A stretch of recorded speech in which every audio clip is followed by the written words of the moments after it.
Imagine that you are part of a community being hounded, abused, and killed for your religious beliefs. Most of the leaders of your community have been imprisoned and killed in some of the most painful ways possible. People have fled after losing their homes, businesses, or even their families. And at some point, someone hands you a book written by one of the last surviving leaders in your community.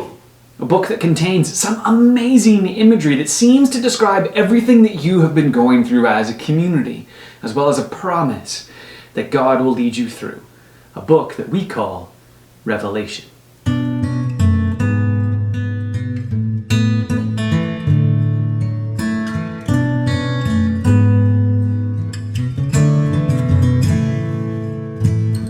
The book opens with a vision that John has as he is exiled on the island of Patmos, where Jesus stands before him and tells him to write what he sees, quote, what is now and what will take place later.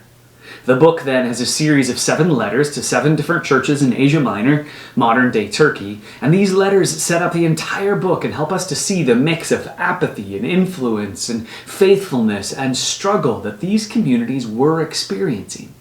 And they raise the question, will God's people be faithful, and will God win the struggle in the end?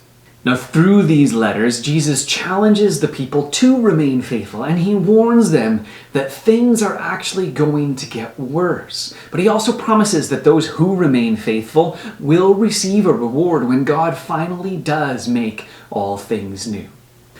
Now this then leads us into a cycle that shows different episodes of a cycle of 7 judgments. Now, note how this book just loves 7s, this ancient symbol of completeness. And these cycles are where things go from bad to worse, and when it seems that God's people can't endure anymore, there's the promise that they can and that they will. It starts off with the 7 seals on a scroll that only the slain lamb, Jesus, can open. Then we move into the 7 trumpets that come when the 7th seal is opened, which leads to the plagues very similar to Exodus plagues. Then we get kind of an interlude of 7 signs or symbols that give us a glimpse into the cosmic battle that is happening behind the scenes between God and his people and the dragon who wants to stop what God is doing through his people.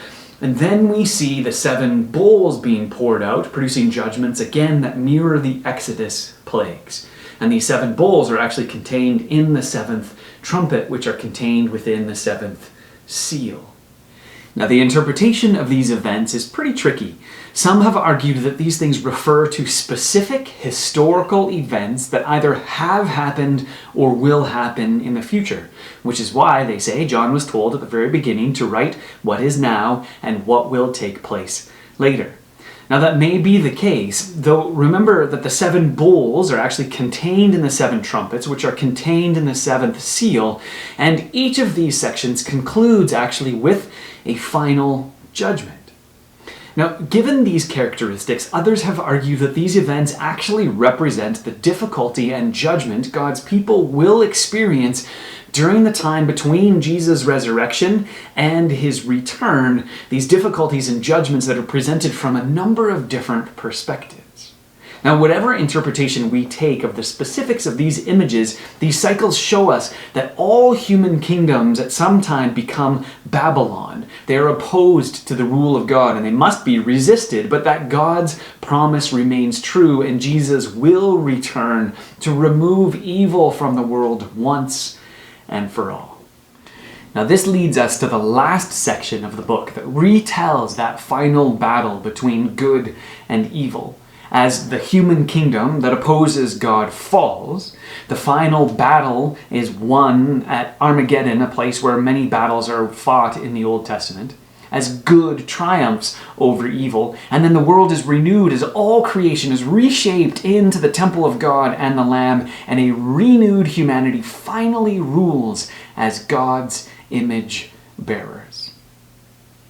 And amazing as all this imagery is, providing comfort and challenge to God's people as we experience difficulty and opposition throughout the ages, the key point of the book, I think, is an invitation to trust. to trust that good will conquer evil, to trust that bad will not get the upper hand forever, and to commit to following Jesus no matter what happens. This is why I would argue John ends the book with this invitation. This invitation from Revelation 22, verses 17. The Spirit and the bride say, "Come." And let the one who hears say, "Come." Let the one who is thirsty come, and let the one who wishes to take the free gift of the water of life. This is a reminder to all of us that good will triumph over evil in the end. And even though we do not understand why we have these difficulties here and now, we can trust in the promise that God will eventually make all things right. So may you trust God in the middle of whatever difficulty you are going through.